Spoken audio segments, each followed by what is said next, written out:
एक गरीब college student जिसकी जिंदगी सिर्फ स्ट्रगल, इंसल्ट और फेल्ड स्टॉक ट्रेडिंग से भरी हुई थी, लेकिन एक एक्सीडेंट के बाद उसे मिल गई ऐसी शक्ति जिससे वो लोगों का फ्यूचर देख सकता था। और अब वही लड़का स्टॉक मार्केट का अनक्राउंड किंग बनने वाला है। ओ नो, ओ नो, मैंने किसी को टक्कर मार दी। एक लड़की घबराई हुई सड़क पर खड़ी थी। उसके सामने एक लड़का जमीन पर बेहोश पड़ा था। लड़की डरते हुए सोचती है कि अब उसके पिता उसे डांटेंगे, लेकिन तभी उसके दोस्त बोल पड़ते हैं, अरे इसे छोड़ो, ये तो चेन फैन है, ये वैसे भी गरीब है, शायद क्लास फीस भरने के लिए ड्रामा कर रहा होगा। उन लोगों के लिए चेन फैन सिर्फ एक गरीब लड़का था जिसकी कोई वैल्यू नहीं थी, लेकिन उन्हें क्या पता था कि यही एक्सीडेंट उसकी किस्मत बदलने वाला है। 3 दिन बाद चेन फैन धीरे धीरे अपनी आंखें खोलता है। उसका दोस्त वांग हाओ उसके पास बैठा था। तू ठीक है ना, हॉस्पिटल चलें? लेकिन चेन फैन मना कर देता है क्योंकि उसके पास इलाज के पैसे भी नहीं थे। तभी अचानक उसकी आंखों के सामने अजीब विजुअल्स आने लगते हैं, जैसे किसी का फ्यूचर फ्लैश हो रहा हो। पहले तो उसे लगा कि एक्सीडेंट की वजह से हेलुसिनेशन हो रहा है, लेकिन तभी उसने अपने क्लासमेट को स्टॉक मार्केट की बात करते सुना। मैंने टोंगचेंग रियल एस्टेट अपर लिमिट पर खरीदा है। उसी समय चेन फैन को विजन दिखाई देता है। उस स्टॉक का ग्राफ अचानक क्रैश होने वाला था। अब उसे समझ आ गया, उसे फ्यूचर देखने की पावर मिल चुकी है। दूसरी तरफ एक लड़की रोते हुए फोन पर बोल रही थी, मेरी ट्यूशन फीस के पैसे स्टॉक मार्केट में डूब गए, मैं बर्बाद हो गई। और तभी चेन फैन को फिर से एक विजन दिखाई देता है। उसे साफ दिखता है कि वो लड़की सुसाइड करने वाली है। उस मोमेंट पर चेन फैन पूरी तरह शॉक हो जाता है, क्योंकि अब ये कंफर्म हो चुका था कि उसकी पावर सच में फ्यूचर प्रेडिक्ट कर सकती है। लेकिन प्रॉब्लम ये थी, भविष्य देख लेने से कोई अमीर नहीं बन जाता। उसके पास ट्रेडिंग अकाउंट खोलने तक के पैसे नहीं थे। तभी उसकी नजर अपने पुराने कॉपर कॉइन पर पड़ती है, एक मामूली सिक्का जो बचपन से उसके पास पड़ा था। उसका दोस्त मजाक उड़ाते हुए कहता है, क्या अब तू ये बेचकर करोड़पति बनेगा? लेकिन चेन फैन के दिमाग में कुछ और ही चल रहा था। वो सीधे एंटीक मार्केट पहुंच जाता है। चारों तरफ नकली एंटीक्स बिक रहे थे। लोग टूरिस्ट को बेवकूफ बना रहे थे। लेकिन तभी एक बूढ़ा दुकानदार उसकी जेब में रखा कॉइन देखकर अचानक रुक जाता है। उसकी आंखें चमक उठती हैं। यंग मैन, क्या मैं ये कॉइन देख सकता हूँ? चेन फैन तुरंत समझ जाता है कि ये कॉइन शायद सच में वैल्यूएबल है। दुकानदार पहले उसे बेवकूफ बनाने की कोशिश करता है, ये ज्यादा खास नहीं है, मैं 800 युएन दे सकता हूँ। लेकिन चेन फैन अब पहले वाला गरीब और डरपोक लड़का नहीं था। उसे पता था कि सामने वाला झूठ बोल रहा है। वो कॉन्फिडेंटली बोलता है, 2000 युएन, लेना है तो लो वरना छोड़ दो। अब दुकानदार शॉक हो जाता है, क्योंकि उसे समझ आ चुका था कि लड़का इतना सिंपल नहीं है। काफी बार्गेनिंग के बाद डील 1400 युएन पर फाइनल होती है। और उसी मोमेंट चेन फैन की जिंदगी का पहला इन्वेस्टमेंट फंड तैयार हो जाता है। एक एक्सीडेंट, एक मिस्टीरियस पावर और स्टॉक मार्केट का फ्यूचर देखने की एबिलिटी। अब ये गरीब लड़का सिर्फ पैसे नहीं कमाने वाला, बल्कि पूरी फाइनेंशियल वर्ल्ड को हिला देने वाला था। 1380 सोल्ड। डील फाइनल होते ही एंटीक शॉप वाला आदमी तुरंत चेन फैन को अपना एड्रेस दे देता है। अगर आगे भी कोई रेयर चीज मिले तो सीधे बाई बाउजाई आना। चेन फैन शॉप से बाहर निकलते हुए अंदर ही अंदर एक्साइटेड हो रहा था। अब उसे पूरी तरह यकीन हो चुका था कि एक्सीडेंट के बाद मिली विजन सच थी। उसकी आंखों के सामने जैसे पूरी दुनिया बदल गई थी। जहां बाकी लोग सिर्फ कबाड़ देखते थे, वहीं चेन फैन को हिडन ट्रेजर्स दिखाई दे रहे थे। वो एंटीक मार्केट में घूमते हुए अचानक एक स्नफ बॉटल पर रुक जाता है। दुकानदार कॉन्फिडेंस से बोलता है, 5000 युआन। लेकिन चेन फैन बॉटल को देखते ही समझ जाता है कि ये फेक है, ये मुश्किल से कुछ युआन की होगी और तुम 5000 मांग रहे हो। दुकानदार तुरंत टोन बदल देता है, अगर सच में खरीदनी है तो 1000 में ले जाओ। चेन फैन जानबूझकर जाने लगता है। तभी दुकानदार घबराकर पीछे से आवाज लगाता है, अच्छा तुम बताओ कितना दोगे? चेन फैन कैजुअली बोलता है, 200 युआन। दुकानदार थोड़ी एक्टिंग करता है, लेकिन आखिर में डील मान जाता है, क्योंकि उसके लिए वो बॉटल प्रैक्टिकली बेकार थी। लेकिन चेन फैन जानता था कि असली वैल्यू क्या है। वो सीधा एंटीक एक्सपर्ट जो हंदोंग के पास पहुंचता है। जैसे ही जो बॉटल देखता है, उसकी आंखें चमक उठती हैं। तुम्हारे पास तो काफी ट्रेजर्स हैं। लेकिन चेन फैन अब नेव नहीं था। उसे समझ आ चुका था कि एंटीक बिजनेस में हर कोई प्रॉफिट देखता है, इसलिए वो सीधे बोलता है, अगर फेयर डील दोगे तो आगे भी बिजनेस करेंगे, लेकिन अगर चीट किया तो ये हमारी आखिरी डील होगी। जो हल्का सा मुस्कुराता है। उसे समझ आ गया था कि सामने वाला लड़का सिंपल नहीं है। वो बॉटल को ध्यान से देखकर बोलता है, ये इंपीरियल आइटम नहीं है, लेकिन मार्केट में इसकी कीमत 60 से 70,000 युआन तक जा सकती है। चेन फैन तुरंत पूछता है, तो मुझे कितना दोगे? 50,000। एक सेकंड भी वेस्ट किए बिना डील फाइनल हो जाती है। कुछ ही घंटों में गरीब कॉलेज स्टूडेंट चेन फैन ने 50,964 युआन कमा लिए थे। उसकी सांसें तेज हो रही थी। ये पावर सच में वेल्थ कोड है। वो तुरंत कैलकुलेशन करने लगता है। 3000 लिविंग एक्सपेंसेस, बाकी पूरे 48,000 स्टॉक मार्केट में इन्वेस्ट। अब उसके अंदर कॉन्फिडेंस पूरी तरह बदल चुका था। पहले वो स्टॉक मार्केट में गेसिंग करता था, लेकिन अब वो फ्यूचर देख सकता था। हॉस्टल लौटते ही वो अचानक अनाउंस कर देता है, आज डिनर मेरी तरफ से। पूरा डॉर्म शॉक हो जाता है, क्योंकि यही चेन फैन कल तक ट्यूशन फीस के लिए स्ट्रगल कर रहा था। गोजलियांग तुरंत मजाक उड़ाता है, इसकी बीमारी और बढ़ गई है, कहीं कंटेजियस ना हो, लेकिन चेन फैन सिर्फ हंस देता है। आज पहली बार उसके चेहरे पर गरीब इंसान वाली इनसिक्योरिटी नहीं थी। बाकी रूममेट्स तुरंत अपनी गर्लफ्रेंड्स को बुलाने लगते हैं। एक लड़का मजाक में बोलता है, सब अपनी गर्लफ्रेंड ला सकते हैं ना। दूसरा तुरंत हंसते हुए बोलता है, तीनों की गर्लफ्रेंड्स हैं, सिर्फ चेन फैन अकेला बैचलर है। चेन फैन भी मजाक में साथ देता है, मेरी फाइनेंशियल कंडीशन गर्लफ्रेंड अलाउ नहीं करती। सभी हंसने लगते हैं। थोड़ी देर बाद वांग हाओ अचानक सीरियस होकर पूछता है, वैसे इतने पैसे आए कहाँ से? तुरंत किसी ने मजाक उड़ाया, लगता है जाओ लिनलिन से पैसे जीत लिए। लेकिन चेन फैन सच्चाई बता देता है, मैंने वांग हाओ का कॉपर कॉइन बेचा और उसी से पैसा बनाया। ये सुनते ही वांग हाओ शॉक्ड रह जाता है, वो कॉइन इतना वैल्यूएबल था। चेन फैन कैजुअली बोलता है, 1380 में बेचा था, इसलिए आज का डिनर मेरी तरफ से। उसके दोस्त एक्साइटेड हो जाते हैं क्योंकि काफी समय बाद उन्हें एक्सपेंसिव डिनर मिलने वाला था। रेस्टोरेंट पहुंचने के बाद सब ओपनली खाना ऑर्डर करने लगते हैं, सिगरेट्स, ड्रिंक्स, एक्सपेंसिव डिशेस। आज कोई भी पैसे बचाने के मूड में नहीं था। तभी गो जेलियांग अचानक किसी को देखकर हाथ हिलाता है, क्लास मॉनिटर इधर आओ। चेन फैन का चेहरा तुरंत बदल जाता है क्योंकि आने वाला इंसान था लियांग दोंगचाई, वही लड़का जिससे उसकी बिल्कुल नहीं बनती थी। और सबसे बड़ी बात, गो जेलियांग ये बात अच्छी तरह जानता था। गो जेलियांग जैसे ही लियांग दोंगचाई के साथ टेबल पर बैठा, उसका एटीट्यूड अचानक बदल गया। वो वेटर को ऐसे ऑर्डर्स देने लगा जैसे पूरा रेस्टोरेंट उसी ने बुक किया हो। 20 और ग्रिल्ड स्केवर्स, 2 केसेस बियर के और roasted pig trotters extra cumin के साथ। बाकी लोग भी कंफ्यूज थे। आज ट्रीट चेन फैन दे रहा है लेकिन बिहेव गो ऐसा कर रहा है जैसे पैसे उसी के हों। तभी वेटर सिगरेट्स लेकर आता है। गो जेलियांग तुरंत शो ऑफ करते हुए बोलता है, संकोच मत करो, खुलकर खाओ। चेन फैन अंदर ही अंदर इरिटेट हो रहा था क्योंकि गुओ उसे कंप्लीटली फुल समझकर इस्तेमाल कर रहा था। फिर अचानक गुओ सबके सामने ग्लास उठाता है, आज के डिनर के लिए जियान लांग को थैंक्स बोलो। सभी चीयर्स करने लगते हैं लेकिन चेन फैन का चेहरा कोल्ड हो चुका था। थोड़ी देर बाद गुओ उसे साइड में ले जाकर धीरे से बोलता है, वैसे बिल तू पे करेगा, मेरे पास पैसे नहीं है। चेन फैन उसे घूरने लगता है क्योंकि अब उसे समझ आ चुका था ये पूरा डिनर शुरू से ही एक सेटअप था। ऊपर से उसने लियांग दोंगचाई को भी जानबूझकर बुलाया था। चेन फैन पूछता है, तूने उसे यहाँ क्यों बुलाया? लेकिन गुओ कैजुअली जवाब देता है, बस लेट नाइट स्नैक के लिए बुलाया है। तभी अचानक एक अननोन आदमी चेन फैन के पास आता है, तू ही चेन फैन है? उसकी आवाज सुनते ही चेन फैन अलर्ट हो जाता है क्योंकि उसे साफ लग रहा था कि किसी ने उसके बारे में बाहर बातें फैलाई हैं। वो अंदर ही अंदर सोचता है, इस कमीने ने जरूर मेरे बारे में कुछ बोला है, वरना कोई रैंडम आदमी मेरा नाम क्यों पूछता? एटमॉस्फेयर धीरे धीरे वियर्ड होने लगा था। कुछ देर बाद सब लोग उठने लगते हैं लेकिन तभी चेन फैन को वो फ्यूचर विजन दिखाई देता है। उसके सामने फ्लैश होता है, अगर वो अभी हॉस्टल लौट गया तो गुओ जियान लांग बाकी लड़कों को लेकर कराओके चला जाएगा और बाद में पूरा बिल उसी के सिर पर डाल देगा। चेन फैन तुरंत फोन निकालकर कॉल करने लगता है लेकिन बार बार लाइन बिजी आती है। उसका एक्सप्रेशन डार्क हो जाता है, डैम, इन तीनों ने मुझे बेवकूफ बना दिया। उधर दूसरी तरफ गुओ सच में लियांग डोंगकाई के साथ निकल चुका था और जाते जाते हंसते हुए बोल रहा था, स्पेशली वो डिस्टिगिंग 1380 युआन वाला चेन फैन अब साफ था। उसे चेन फैन की सक्सेस बिल्कुल पसंद नहीं आई थी लेकिन उसी रात चेन फैन के दिमाग में सिर्फ एक चीज चल रही थी, स्टॉक मार्केट। उसने सुबह एक ट्रेड में 5200 यूएन कमा लिए थे। उसकी टोटल कैपिटल अब 56,000 तक पहुंच चुकी थी। वो एक्साइटमेंट में ऑलमोस्ट सो नहीं पा रहा था। मुझे जल्दी पैसा कमाना होगा, बहन की ट्यूशन फीस, पेरेंट्स का बर्डन सब खत्म करना है। पहली बार उसकी मेहनत का रास्ता उसे साफ दिखाई दे रहा था। अगली सुबह मार्केट खुलने से पहले ही चेन फैन पूरी तैयारी में बैठा था। उसकी आंखों के सामने फिर से फ्यूचर फ्लैशेस आने लगे। डोंगफेंग फार्मास्यूटिकल 3.66% हायर ओपन करेगा, पहले सर्ज फिर इंस्टेंट पुल बैक, लेकिन बाद में लिमिट अप जाएगा। उसने बिना हेजिटेशन ऑर्डर प्लेस कर दिया। कुछ सेकंड्स बाद ठीक वही हुआ जो उसने विजन में देखा था। स्टॉक तेजी से ऊपर गया, फिर नीचे गिरा और फिर अचानक लिमिट अप की तरफ भागने लगा। चेन फैन की आंखों में एक्साइटमेंट चमक उठी, ये इन्फॉर्मेशन सच है, मैं सच में मार्केट प्रेडिक्ट कर सकता हूँ। कुछ ही देर में उसका प्योर प्रॉफिट 3,500 युआन तक पहुंच गया। अब उसकी टोटल फंड्स 56,000 क्रॉस कर चुकी थी। लेकिन असली खेल अभी शुरू हुआ था। उसकी नजर अब युनजिंग टेक्नोलॉजी पर थी। बाकी ट्रेडर्स पैनिक में सेल कर रहे थे क्योंकि बड़े प्लेयर्स जानबूझकर प्राइस दबा रहे थे, लेकिन चेन फैन को फ्यूचर दिख रहा था। उसे पता था ये प्राइस सप्रेशन सिर्फ रिटेल इन्वेस्टर्स को डराने के लिए है, रियल मूव अभी बाकी है। और बिना डरे उसने अपने सारे फंड्स ऑल इन कर दिए। उसी समय उसके पास बैठा एक लड़का फिर लिमिट डाउन खाकर परेशान बैठा था। चेन फैन कुछ सेकंड्स के लिए सोचता है क्या मुझे इसे हिंट दे देना चाहिए, लेकिन फिर रुक जाता है क्योंकि अगर उसकी एबिलिटी एक्सपोज हो गई तो लोग उसे इंसान नहीं एक्सपेरिमेंट बना देंगे। इसलिए वो चुपचाप स्क्रीन को देखता रहता है और अंदर ही अंदर सोचता है टमरो वीकेंड है, मैं कोई हिंट नहीं दूंगा। अगली सुबह जैसे ही चेन फैन डॉर्म से बाहर निकला, उसके रूममेट्स उसे देखकर हंसने लगे। कौन जाने कल रात इसके साथ क्या हुआ होगा, क्योंकि गो जियानलांग वापस नहीं आया था और सबको लग रहा था कि वो किसी मिडिल एज बॉस लेडी के साथ रात बिताकर आया है। लेकिन चेन फैन को इन बातों से कोई फर्क नहीं पड़ रहा था। उसके दिमाग में सिर्फ नंबर्स घूम रहे थे। 2 दिनों में उसने 17,000 ग्वान कमा लिए थे। अब उसकी आंखों में सिर्फ सिर्फ एक गोल था, 5 दिन बाद चाइनेक्स्ट अकाउंट ओपन होगा, 20% डेली लिमिट, और फिर रियल मनी प्रिंटिंग शुरू होगी। अब वो ब्लाइंडली ट्रेड नहीं कर रहा था, उसने खुद से प्रॉमिस किया हांगकांग स्टॉक्स और फ्यूचर्स से दूर रहूंगा, पहले ए शेयर्स में स्टेबल प्रॉफिट और साथ में एंटीक मार्केट से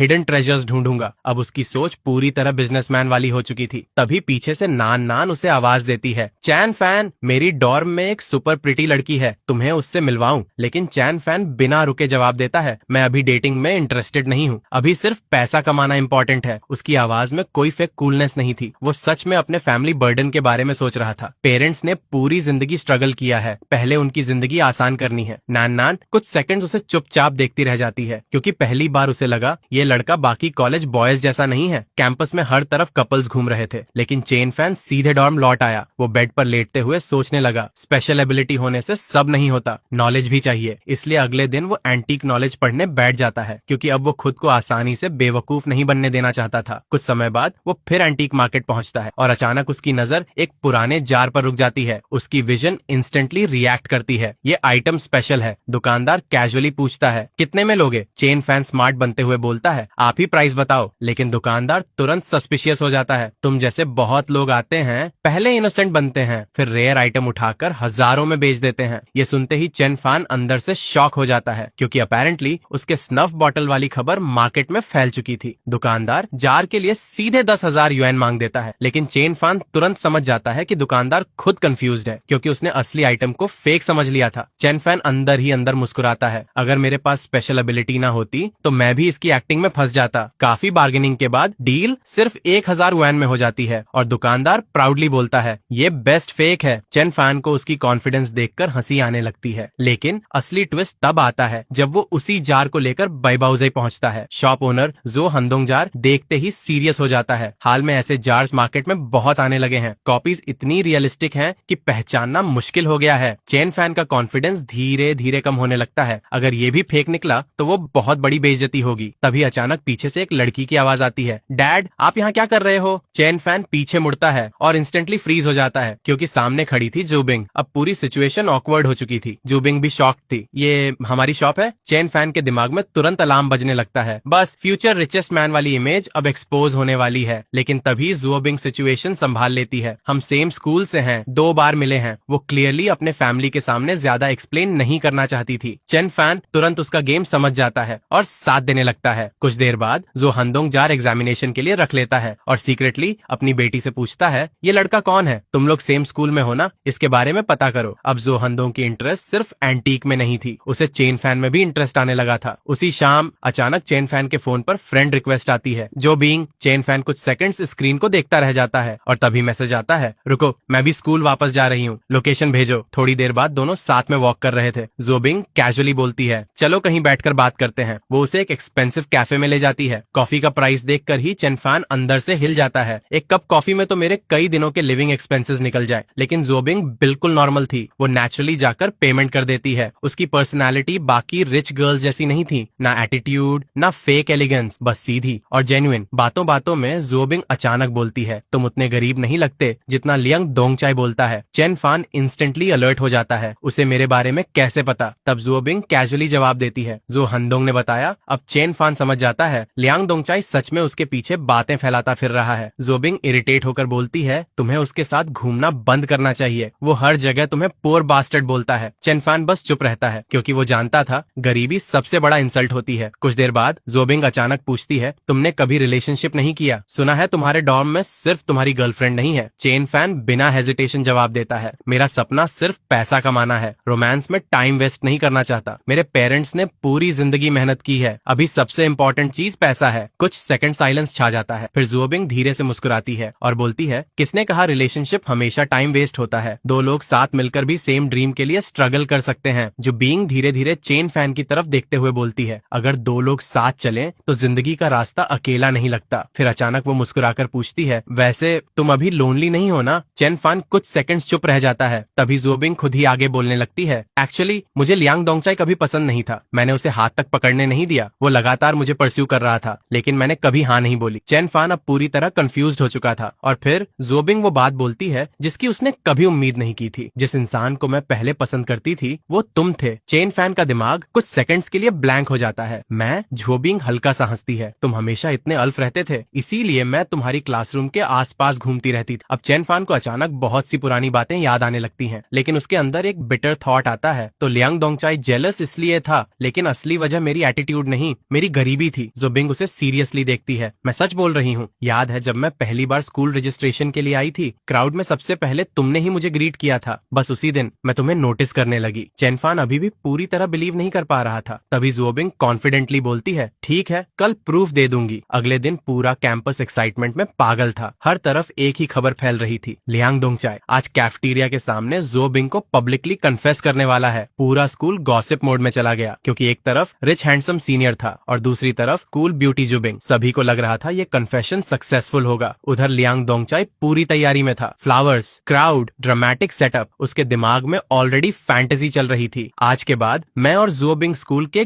गोल्डन कपल बन जाएंगे। सब लोग जेलस होंगे। उसे पूरा कॉन्फिडेंस था कि ज़ोबिंग उसे रिजेक्ट नहीं करेगी। लेकिन उसी मोमेंट चेन फान के फोन पर अचानक मैसेज आता है, बाई बाउजाई से, जार जेन्युइन निकला है, मार्केट वैल्यू 50,000, मैं 40,000 दूंगा, 10,000 प्रॉफिट रखूंगा। चेन फान इंस्टेंटली डील एक्सेप्ट कर लेता है। अब उसके पास टोटल कैपिटल लगभग 1 लाख युआन पहुंच चुकी थी। उसकी आंखों में एक्साइटमेंट चमकने लगती है। मंडे को चाई नेक्स्ट अकाउंट ओपन होगा, 20% डेली लिमिट। अब रियल मनी एक्सप्लोजन शुरू होगा। उधर कैफेटेरिया के सामने लियांग दोंगचाई आखिरकार क्राउड के बीच नील डाउन कर देता है। ज़ोबिंग, will you be my girlfriend? पूरा क्राउड एक्साइटमेंट में चिल्लाने लगता है, लेकिन ज़ोबिंग शांत खड़ी रहती है। फिर धीरे से बोलती है, मैं डायरेक्टली यस नहीं बोल सकती। लियांग दोंगचाई थोड़ा नर्वस हो जाता है। क्यों? तभी ज़ोबिंग अचानक फ्लावर उठाकर बोलती है, चलो फैसला फेट पर छोड़ देते हैं। पेटल्स तोड़ेंगे, ऑड नंबर आया तो यस, इवन आया तो नो। पूरा क्राउड इंस्टेंटली एक्साइटेड हो जाता है। पेटल्स टूटने शुरू होते हैं। Yes no, yes no. Liang Dongchai की हार्ट बीट बढ़ती जा रही थी और आखिर में लास्ट पेटल यस पर खत्म होती है। वो खुशी से ऑलमोस्ट चिल्ला पड़ता है। देखा, इवन डेस्टिनी चाहती है कि हम साथ रहें। लेकिन तभी जो पिंक फ्लावर का आधा बचा हुआ पेटल उठाती है और कोल्ड एक्सप्रेशन के साथ बोलती है, लेकिन मैं हेवन के खिलाफ जाऊंगी। नो। पूरा क्राउड साइलेंस में फ्रीज हो जाता है। लियांग दोंगचाई का चेहरा इंस्टेंटली उतर जाता है और ज़ोबिंग सबके सामने साफ बोल देती है, आज के बाद मुझे डिस्टर्ब मत करना, मैं कभी तुम्हारे साथ रिलेशनशिप में नहीं आऊंगी। पूरे स्कूल के सामने उसकी इंसल्ट हो चुकी थी। लोग पीछे खड़े हंसी रोक रहे थे। चेन फैन दूर खड़ा सब देख रहा था। अब उसे समझ आ चुका था, ये वही प्रूफ था जिसके बारे में ज़ोबिंग ने कहा था। कुछ देर बाद ज़ोबिंग सीधे चेन फैन के पास आती है और मुस्कुराकर पूछती है, अब बिलीव करते हो? चेन फैन ऑनवर्ड हो जाता है, लेकिन उससे पहले ही ज़ोबिंग कॉन्फिडेंटली बोल देती है, अब मैं ऑफिशियली तुम्हें परस्यू करूंगी। चेन फैन अंदर ही अंदर पैनिक करने लगता है, क्योंकि उसके लिए रोमांस अभी भी डिस्ट्रैक्शन था, लेकिन ज़ोबिंग बिल्कुल सीरियस लग रही थी। उसी समय चेन फैन के फोन पर 40,000 युआन पेमेंट नोटिफिकेशन आता है। अब उसकी टोटल फंड्स 1 लाख क्रॉस कर चुकी थी। उसके दिमाग में सिर्फ स्टॉक मार्केट घूम रहा था। 20% डेली लिमिट, 18% रिबाउंड, चिनेक्स्ट। उसके लिए ये नंबर्स किसी ड्रग की तरह थे। लेकिन दूसरी तरफ ज़ोबिंग पूरी तरह अलग मूड में थी। चेन फैन, मुझे भूख लगी है, ट्रीट दो। चेन फैन लिटरली समझ ही नहीं पा रहा था कि सिचुएशन रोमांस वाली है या नॉर्मल फ्रेंडशिप वाली। उसके दिमाग में अभी भी लाइब्रेरी और एंटीक नॉलेज चल रही थी। मुझे जल्दी नॉलेज बढ़ानी है, फ्यूचर में खुद की एंटीक शॉप खोलूंगा। लेकिन ज़ोबिंग उसे प्रैक्टिकली खींचकर बाहर ले जाती है। इसी दौरान दूर खड़ी जाओ लिनलिन उन्हें देख लेती है। उसकी दोस्त इरिटेट होकर बोलती है, वो अनोइंग लड़का फिर दिखाई दे रहा है। लेकिन जाओ लिनलिन इस बार चुप थी, क्योंकि उसी मोमेंट उसे अचानक चेन फैन की कही हुई बात याद आती है, if I never abandon you, I stay with you through life and death. बस वही सेंटेंस याद आते ही उसका चेहरा लाल हो जाता है। उसका दिल अनकंट्रोलेबली फास्ट धड़कने लगता है और उसे पहली बार एहसास होता है कि शायद वो सच में चेन फैन के लिए फीलिंग्स डेवलप कर रही है। उधर chain fan meanwhile market predictions में बिजी था। उसकी नजर अब शंटियन शेयर्स पर थी। 7 consecutive limit down, rebound chance 18.87%। उसने बिना हेजिटेशन पोजीशन ले ली, क्योंकि अभी तक उसकी हर विजन सही निकली थी। तभी उसे अचानक ज़ोबिंग का थ्रेटनिंग मैसेज आता है, अगर दोपहर तक मुझसे मिलने नहीं आए तो मैं रिलेशनशिप ऑफिशियली अनाउंस कर दूंगी। चेन फैन इंस्टेंटली पैनिक हो जाता है, क्योंकि अगर ऐसा हुआ तो लियांग दोंगचाई सच में पागल हो जाएगा। आखिरकार मजबूरी में वो ज़ोबिंग से मिलने पहुंचता है। ज़ोबिंग इंस्टेंटली बोलती है, आज मैं तुम्हें अच्छी तरह लूट करूंगी, और बिना पूछे उसे बारबेक्यू रेस्टोरेंट ले जाती है। चेन फैन मेन्यू देखकर अंदर से शॉक हो जाता है, लेकिन ज़ोबिंग बिल्कुल इनोसेंट एक्सप्रेशन के साथ बोलती है, मैं ऐसी जगह कभी नहीं आई। मॉम हमेशा कहती थी, अगर अफोर्ड नहीं कर सकते तो दूसरों की जगहों पर खाना मत खाओ। चेनफान अभी भी अपने दिमाग में सिर्फ पैसे की कैलकुलेशंस कर रहा था। अब जब पैसे आने लगे हैं तो कभी कभी थोड़ा एंजॉय करना भी गलत नहीं है। लेकिन सामने बैठी जूबिंग का पूरा फोकस किसी और चीज पर था। वो अचानक सस्पिशियस नजरों से उसे देखती है। वैसे तुम पिछले 2 दिनों से मुझसे छिप क्यों रहे थे? चेनफान तुरंत ऑकवर्ड हो जाता है। मैं छिप नहीं रहा था, लेकिन जूबिंग उसे बोलने ही नहीं देती। और लाइब्रेरी में जो डायलॉग मार रहे थे, if you never abandon me I will stay with you through life and death, उस डेथ का क्या मतलब था? ये सुनते ही चेनफान अंदर से हिल जाता है। ये बात बाहर कैसे फैल गई? कौन इतना बिग माउथ है? दोनों बारबेक्यू रेस्टोरेंट पहुंच जाते हैं, लेकिन जैसे ही खाना आता है चेनफान सडनली नोटिस करता है कि टेबल पर सिर्फ एक बोल और एक पेयर चॉपस्टिक्स है। वो कंफ्यूज्ड होकर पूछता है, दूसरा कहाँ है? तभी जोबिंग कैजुअली जवाब देती है, मैंने खुद क्रॉस कर दिया। अब जाकर चेनफान को एहसास होता है ये नॉर्मल रेस्टोरेंट नहीं बल्कि कपल्स बारबेक्यू रेस्टोरेंट था। यहाँ हर चीज डिफॉल्ट में डबल सेट में आती थी और हाफ क्रॉस करने का मतलब था सिंगल कपल सेट मील। चेनफान इंस्टेंटली ऑकवर्ड हो जाता है, लेकिन जुओबिंग बिल्कुल शेमलेस कॉन्फिडेंस में थी। अब से हम ऑफिशियली कपल हैं और तुम्हें दूसरी लड़कियों से फ्लर्ट करने की परमिशन नहीं है। चेनफान कुछ सेकंड्स उसे ब्लैंक एक्सप्रेशन से देखता रहता है, फिर जेन्युइनली पूछता है, वैसे रिलेशनशिप के बेनिफिट्स क्या होते हैं? जुओबिंग लिटरली स्पीचलेस हो जाती है। इस लड़के ने सच में कभी रिलेशनशिप नहीं किया। फिर अचानक चेनफान बोल देता है, मुझे वुड्स जाना है। जुओबिंग का चेहरा इंस्टेंटली लाल हो जाता है, तुम इतने नॉटी हो। लेकिन चेनफान पूरी इनोसेंस से जवाब देता है, मैं बस कैंपस कपल वाली फीलिंग एक्सपीरियंस करना चाहता हूँ। अब जुओबिंग को समझ आ जाता है ये लड़का रोमांटिक नहीं, जेन्युइनली इनएक्सपीरियंस्ड है। कुछ देर बाद दोनों कैंपस वुड्स में पहुंच जाते हैं। चारों तरफ कपल्स बैठे थे और पहली बार चेनफान को फील हो रहा था कि वो भी नॉर्मल कॉलेज लाइफ जी रहा है। लेकिन थोड़ी देर बाद जुओबिंग अचानक नर्वस हो जाती है। चेनफान, हम ऐसा नहीं कर सकते, हम लाइन क्रॉस कर रहे हैं। चेनफान तुरंत पीछे हट जाता है। ठीक है, मैं तुम्हें डॉर्म वापस छोड़ देता हूँ। लेकिन अंदर ही अंदर उसका दिमाग कहीं और भाग रहा था। जुओबिंग की फिजिक इतनी अच्छी है, फ्यूचर में हमारे बच्चे। अचानक, पिग, क्या सोच रहे हो? चेनफान इंस्टेंटली रियलिटी में वापस आता है। अब दोनों ऑफिशियली रिलेशनशिप जैसी बातें करने लगे थे। जुओबिंग धीरे से बोलती है, नेक्स्ट टाइम बिना परमिशन मूव मत करना। चेनफान कंफ्यूज्ड होकर पूछता है, परमिशन? जुओबिंग शर्माते हुए बोलती है, हाँ, वरना बिगिनर विलेज वापस भेज दूंगी। चेनफान का दिमाग इंस्टेंटली गेमिंग एनालॉजी पकड़ लेता है, मतलब फाइनली बिगिनर विलेज से बाहर निकले थे और फिर रीस्टार्ट हो गया। जुओबिंग उसे जोर से मारती है, तुम बड़े पिग ट्रॉटर हो। लेकिन सच ये था, दोनों सीक्रेटली इस रिलेशनशिप को एंजॉय करने लगे थे। उधर दूसरी तरफ चेनफान का स्टॉक अकाउंट भी तेजी से ग्रो कर रहा था। 38,000 अब 45,000 बन चुके थे। Total funds 1,15,400 yuan. Chen Fan excitement में कैलकुलेशन कर रहा था, कल सारे फंड्स कंसोलिडेट करके सिंगल स्टॉक में डालूंगा, प्रॉफिट एफिशिएंसी और बढ़ेगी। लेकिन उसी समय उसकी नजर जाओ लिनलिन पर पड़ती है। जाओ लिनलिन दूर से उसे देख रही थी और नेचुरली अस्यूम कर रही थी कि चेनफान फिर उसे फॉलो कर रहा है। वो इरिटेट होकर बोलती है, तुम लोग अटेंशन पाने के लिए हर जगह टकरा जाते हो क्या? मैं किसी लड़के से रिलेशनशिप नहीं करूंगी। अगर एक्सीडेंट वाली बात के लिए कॉम्पेंसेशन चाहिए तो बोलो। चेनफान उसे ब्लैंक एक्सप्रेशन से देखता है, मैं तुम्हारे लिए नहीं आया। तभी पीछे से जुओबिंग दौड़ती हुई आती है, चेनफान चलो खाना खाने चलते हैं। जाओ लिनलिन वहीं फ्रीज हो जाती है, क्योंकि उसे पहली बार समझ आता है चेनफान सच में उसके पीछे नहीं घूम रहा था। उधर चेनफान पूरी इनोसेंस से जुओबिंग से बोल रहा था, मैं स्वेयर करता हूँ खाना खाने के बाद सीधे डॉर्म छोड़ दूंगा। लेकिन जुओबिंग सस्पिशियस होकर उसे घूरती है, तुम क्लियरली मुझे खाना नहीं कुछ और खाना चाहते हो। चेनफान तुरंत पैनिक मोड में चला जाता है। फिर भी दोनों साथ चले जाते हैं और रास्ते भर चेनफान खुश था, क्या अच्छी लड़की है, डाइट पर है ताकि मेरा पैसा बचे। लेकिन रियलिटी में जुओबिंग बस शर्म के मारे ज्यादा खाना अवॉइड कर रही। उसी रात चेनफान का दोस्त अचानक एक्साइटमेंट में चिल्लाता हुआ आता है, भाई मेरे स्टॉक्स फाइनली 3% ऊपर गए, आज बारबेक्यू मेरी तरफ से। चेनफान अंदर ही अंदर हंस देता है, क्योंकि उसके लिए अब 3% कोई बड़ी बात नहीं थी। लेकिन उसका दोस्त जेन्युइनली खुश था। ये मेरी बिलियनियर जर्नी की शुरुआत है, इस मोमेंट को चेरिश करो, फ्यूचर में तुम लोग मुझे नहीं देख पाओगे। पूरी टेबल हंसी से भर जाती है। लेकिन चेनफान क्वाइटली स्क्रीन की तरफ देख रहा था, क्योंकि उसे पता था रियल बिलियनियर बनने वाला इंसान कौन है। वोंग हाओ अभी भी अपने 3% प्रॉफिट के नशे में था। वो एक्साइटेड होकर चिल्लाया, और क्या चाहिए, आज प्रीमियम सिगरेट्स भी मेरी तरफ से। इतना बोलकर वो तुरंत वेटर को आवाज लगाता है, बॉस 4 पैक्स प्रीमियम सिगरेट्स। बाकी लोग हंसने लगते हैं, क्योंकि सबको पता था ये लड़का थोड़ा प्रॉफिट आते ही खुद को वॉल स्ट्रीट किंग समझने लगता है। तभी चेनफान का फोन वाइब्रेट होता है, जुओबिंग का मैसेज, रिप्लाई क्यों नहीं कर रहे, मुझे भूख लगी है। चेनफान कैजुअली लोकेशन भेज देता है, बैक स्ट्रीट बारबेक्यू पर आ जाओ। कुछ ही देर में पूरा ग्रुप टेबल पर बैठा था। वांग हाओ प्राउडली सबको खाना ऑर्डर करवा रहा था। ये सॉसेज तुम्हारा फेवरेट है ना? बाकी लोग उसे देखकर मजाक उड़ाने लगे, भाई तू बैंकरप्ट हो जाएगा। लेकिन वांग हाओ पूरी कॉन्फिडेंस में था, एक लड़की कितना खा लेगी। तभी बातों बातों में सबका ध्यान चेनफान और जुबिंग की तरफ जाने लगता है, क्योंकि दोनों क्लियरली नॉर्मल फ्रेंड्स जैसे बिहेव नहीं कर रहे थे। जुबिंग खुद खुद अपने हाथों से चेन फैन को चिकन विंग देती है और बाकी लड़कियां इंस्टेंटली सिचुएशन समझ जाती हैं। असल में ये पूरा डिनर आधा ब्लाइंड डेट सेटअप था। किनलान सीक्रेटली टैंग जिंग को चेन फैन से मिलवाना चाहती थी, लेकिन अब सबको लग रहा था कि वो ऑलरेडी टेकन है। बाथरूम जाते समय लड़कियों के बीच गॉसिप शुरू हो जाती है। टैंग जिंग धीरे से पूछती है, चेन फैन कैसा लड़का है? चिनलान ऑनेस्टली जवाब देती है, गरीब है लेकिन बहुत अच्छा इंसान है, रिस्पॉन्सिबल है, राइटियस है। फिर वो इनडायरेक्टली गुओ जियानलांग पर ताना मारती है, कम से कम चेन फैन दूसरों का फायदा तो नहीं उठाता। अब बात धीरे धीरे सीरियस होने लगती है, क्योंकि सबको पता था गो जियानलियांग अक्सर बाहर चेन फैन को पुअर गाय बोलकर इंसल्ट करता है। उधर टेबल पर वंग हाओ अचानक प्राउडली अनाउंस करता है, मैंने 10,000 युआन ऑनलाइन लोन लिया है, अब पोजीशन बढ़ाऊंगा। पूरा टेबल शॉक हो जाता है। चेन फैन का एक्सप्रेशन इंस्टेंटली बदल जाता है, तू पागल हो गया है? ऑनलाइन लोन लेकर स्टॉक्स? लेकिन वांग हाओ अब ग्रीड में पूरी तरह अंधा हो चुका था। यही मौका है लॉसेस रिकवर करने का। चेन फैन अंदर ही अंदर टेंशन में आ जाता है, क्योंकि उसे फ्यूचर फ्लैश में साफ दिख रहा था, अगर वांग हाओ ऐसे ही ट्रेड करता रहा तो वो बर्बाद हो जाएगा। लेकिन प्रॉब्लम ये थी, वो डायरेक्टली ट्रुथ बता नहीं सकता था। अगली सुबह चेन फैन खुद एक्साइटमेंट में भरा हुआ था। आज फाइनली उसने चाइनेक्स्ट अकाउंट एक्टिवेट कर लिया था। अब उसके सामने 20% डेली लिमिट वाली स्टॉक्स खुल चुकी थी। उसकी आंखों में लिटरली ग्रीड चमक रही थी। अब दुनिया मेरी है। उसकी नजर तुरंत एक स्टॉक पर टिकती है, हेशिंग केमिकल। ऊपर से देखने पर स्टॉक बिल्कुल ऑर्डिनरी लग रहा था, लेकिन चेन फैन की विजन्स कुछ और बोल रही थी। उसने बिना हेजिटेशन अपने पूरे 1,24,000 वन ऑल इन कर दिए। अब उसका पूरा फ्यूचर उसी स्टॉक पर डिपेंड कर रहा था। उधर डॉर्म में गो जियानलियांग अभी भी पेटी हरकतों में लगा था। उसने अपनी सिगरेट्स तक नंबर करके रखी थी, ताकि कोई चुरा ना सके। और जब एक सिगरेट मिसिंग मिली तो वो पूरा रूम सिर पर उठा लेता है। बाकी रूममेट्स उसे देखकर हंस रहे थे। ये आदमी स्टिंगी होने की भी लिमिट क्रॉस कर चुका है। तभी वांग हाओ वापस आता है और बताता है, आज अटेंडेंस में प्रॉब्लम हो गई। मैंने तुम्हारे लिए आंसर दिया था, लेकिन लियांग डोंगकाई ने एक्सपोज कर दिया। अब चेन फैन इंस्टेंटली समझ जाता है, लियांग डोंगचाई अभी भी मौका मिलते ही उसके पीछे पड़ा हुआ है। उसी समय चेन फैन के फोन पर कॉल आता है, जो हंडोंग, मेरे पास जिन डायनेस्टी का एक जार आया है, बहुत एक्सपेंसिव पीस है, आकर देखोगे? चेन फैन तुरंत नर्वस हो जाता है, मैं अभी सिर्फ कॉलेज स्टूडेंट हूँ, इतनी बड़ी चीज कैसे जज करूँ? लेकिन जो हांडोंग हंसते हुए बोलता है, तुम्हारी एबिलिटीज मुझे पता है, बस आ जाओ। अब चेन फैन समझ चुका था, जो हांडोंग उसे नॉर्मल स्टूडेंट नहीं मानता। वो जल्दी से बाहर निकलता है, लेकिन तभी उसके सामने अचानक एक लग्जरी कार आकर रुकती है। विंडो नीचे होती है और अंदर बैठी होती है जो लिनलिन, पूरे कैंपस में फेमस ब्यूटी। वही लड़की जो पहले उसे स्कैमर समझती थी, अब वो खुद उसे देखकर बोलती है, get in the car. Chain fan literally कुछ सेकंड्स तक समझ नहीं पाता कि ये सपना है या रियलिटी, क्योंकि जाओ लिनलिन यूजुअली किसी लड़के से बात तक नहीं करती थी। लेकिन चेन फैन तुरंत डिस्टेंस मेंटेन करते हुए बोलता है, जो कहना है यही कहो, मैं फिर से मिसअंडरस्टूड नहीं होना चाहता। अब पहली बार जाओ लिनलिन का एक्सप्रेशन थोड़ा ऑकवर्ड हो जाता है। जाओ लिनलिन इरिटेट होकर स्टीयरिंग पर हाथ मारती है, इतने बड़े आदमी हो, इतना हेजिटेट क्यों कर रहे हो? जल्दी बैठो। चेन फैन कुछ सेकंड्स उसे देखता रह जाता है, क्योंकि ये वही लड़की थी जो पहले उसे स्कैमर समझती थी और आज खुद उसे लग्जरी कार में बैठने के लिए बोल रही थी। जैसे ही वो कार में बैठता है, उसका दिमाग इंस्टेंटली ओवरलोड हो जाता है। हाई स्पीड रेल के अलावा ये मेरी लाइफ की सबसे एक्सपेंसिव कार है, लेकिन उससे भी ज्यादा शॉकिंग चीज थी जाओ लिनलिन की ड्राइविंग। वो कार को इतनी स्मूथली चला रही थी जैसे प्रोफेशनल रेसर हो। चेन फैन अंदर ही अंदर इम्प्रेस्ड था। कुछ देर साइलेंस रहने के बाद जाओ लिनलिन फाइनली बोलती है, कहाँ जा रहे हो? चेन फैन सस्पिशियस होकर उसे देखता है, तुम्हें उससे क्या? लेकिन जाओ लिनलिन कैजुअली जवाब देती है, मैं छोड़ देती हूँ। अब चेन फैन लिटरली कंफ्यूज्ड हो चुका था। आज सूरज पश्चिम से निकला है क्या? स्कूल ब्यूटी खुद मुझे राइड दे रही है। उसके दिमाग में इंस्टेंटली वियर्ड कंपैरिजन आता है, कहीं ये वीजल वाली सिचुएशन तो नहीं। लेकिन तभी जो लिनलिन अचानक सीरियस टोन में बोलती है, वेंजिंग स्ट्रीट जा रहे हो ना? चेन फैन इंस्टेंटली अलर्ट हो जाता है, क्योंकि वही एंटीक स्ट्रीट थी जहाँ जुओबिंग के पिता की शॉप थी। फिर जाओ लिनलिन धीरे से बोलती है, ये सिली गेम्स बंद करो, जुओबिंग तुम्हारे बस की नहीं है। अब चेन फैन पूरी तरह समझ नहीं पाता, क्या वो वार्निंग दे रही है या जेलसी फील कर रही है। कुछ देर बाद दोनों बाइबाउजाई पहुंच जाते हैं। जैसे ही चेन फैन अंदर जाता है, वहाँ ऑलरेडी एंटीक सर्कल के कई बड़े लोग बैठे हुए थे और एटमॉस्फेयर इंस्टेंटली हैवी लगने लगता है। जो हंदोंग उसे देखकर मुस्कुराता है, आओ लिटिल ब्रदर, आज तुम्हें कुछ इंटरेस्टिंग दिखाना है। लेकिन बाकी ओल्ड एक्सपर्ट्स क्लियरली उसे सीरियसली नहीं ले रहे थे। एक आदमी सरकास्टिकली बोलता है, इतने छोटे लड़के को बुलाकर क्या हमारा विजन ब्रॉडन करोगे? जब हम इस फील्ड में थे तब ये शायद टैडपोल भी नहीं था। पूरा रूम हल्का हंसने लगता है, लेकिन चेन फैन बिल्कुल काम रहता है, क्योंकि अब वो समझ चुका था, लोग उम्र देखकर अंडर एस्टिमेट करते हैं और यही उसकी सबसे बड़ी एडवांटेज थी। फिर फाइनली उनके सामने एक एंटीक पीस रखा जाता है। कई एक्सपर्ट्स उसे घंटों से एग्जामिन कर रहे थे, लेकिन कोई कंक्लूजन तक नहीं पहुंचा था। चेन फैन जैसे ही आइटम को देखता है, उसकी स्पेशल विजन इंस्टेंटली एक्टिवेट हो जाती है और अगले ही सेकंड उसके मुंह से निकलता है, ये फेक है। पूरा रूम इंस्टेंटली साइलेंट हो हो जाता है। एक एक्सपर्ट तुरंत गुस्से में बोलता है, इतने सारे एक्सपीरियंस लोग डिसाइड नहीं कर पाए और तुम आते ही बोल रहे हो फेक। लेकिन चेन फैन कामली बोलता है, ये 1996 रेप्लिका है। अब पूरा रूम लिटरली एक्सप्लोड हो जाता है। इम्पॉसिबल, एग्जैक्ट ईयर कैसे बता सकते हो? एक्सपर्ट सिर्फ अप्रोक्सीमेट एज बताते हैं। अब चेन फैन अंदर ही अंदर पैनिक हो जाता है, क्योंकि वो ऑब्वियसली ये नहीं बोल सकता था कि उसकी आंखें लिटरली आइटम का हिस्ट्री देख रही हैं। इसलिए वो फेक कॉन्फिडेंस में बोलता है, बिलीव करना है तो करो, वरना ट्रेजर समझकर रख लो। तभी अचानक वो रूम में रखे बाकी एंटीक्स की तरफ कैजुअली देखने लगता है और एक एक करके उनके ओरिजिन्स बताने लगता है। ये सदर्न सॉन्ग डिनेस्टी, ये छेनलोंग पीरियड, ये हान डिनेस्टी, ये युआन ब्लू एंड व्हाइट पोर्सेलेन। अब पूरा रूम साइलेंट था, क्योंकि जिस लड़के को सब अभी बच्चा समझ रहे थे वो कैजुअली सेंचुरीज आइडेंटिफाई कर रहा था। कुछ देर बाद जू हांडोंग फाइनली ऑफिशियल एप्रेसल रिपोर्ट निकालता है और रिपोर्ट एग्जैक्टली वही कंफर्म करती है, 1990 के दशक का इमिटेशन। अब सारे एक्सपर्ट्स लिटरली स्टंडन रह जाते हैं। जो लोग उसे मॉक कर रहे थे वो अब रिस्पेक्ट से उसे देख रहे थे। एक बूढ़ा एक्सपर्ट एक्साइटेड होकर बोलता है, लिटिल ब्रदर, तुम कभी भी मेरी शॉप आ सकते हो। लेकिन असली सरप्राइज अभी बाकी था। एक और कलेक्टर तुरंत अपनी पेंटिंग निकालता है। ये पीस मैंने 8,000 युएन में खरीदी थी। सब कुछ सही लगता है, लेकिन कुछ वियर्ड फील हो रहा है। चेन फैन पेंटिंग को जैसे ही देखता है उसकी विजन इस बार ग्लिच करने लगती है। उसकी आंखों के सामने दो अलग अलग नेम्स फ्लैश होते हैं, जेंग बानकियाओ और हुआंग युआन। अब चेन फैन कंफ्यूज हो जाता है, क्योंकि पेंटिंग पर सिग्नेचर सिर्फ हुआंग युआन का था। फिर जेंग बानकियाओ का इन्फॉर्मेशन क्यों दिखाई दे रहा था? वो पेंटिंग को ध्यान से देखने लगता है और तभी उसके दिमाग में पॉसिबिलिटी आती है, क्या किसी ने ओरिजिनल पेंटिंग के ऊपर दूसरी पेंटिंग बना दी, या ये पेंटिंग विद इन पेंटिंग है? अब उसकी हार्ट बीट तेज हो जाती है, क्योंकि ये पहली बार था जब उसकी एबिलिटी नॉर्मल तरीके से काम नहीं कर रही थी। वो डेट्स कैलकुलेट करने लगता है, 1756 चेनलोंग एरा, 1938 रिपब्लिक एरा, और अचानक पजल कंप्लीट हो जाता है। दो अलग इराज, सेम पेंटिंग, मतलब ओरिजिनल वर्क को बाद में कवर किया गया है। उसी मोमेंट उसका फोन वाइब्रेट करता है। ज़ुओबिंग का मैसेज, पिग क्या कर रहे हो,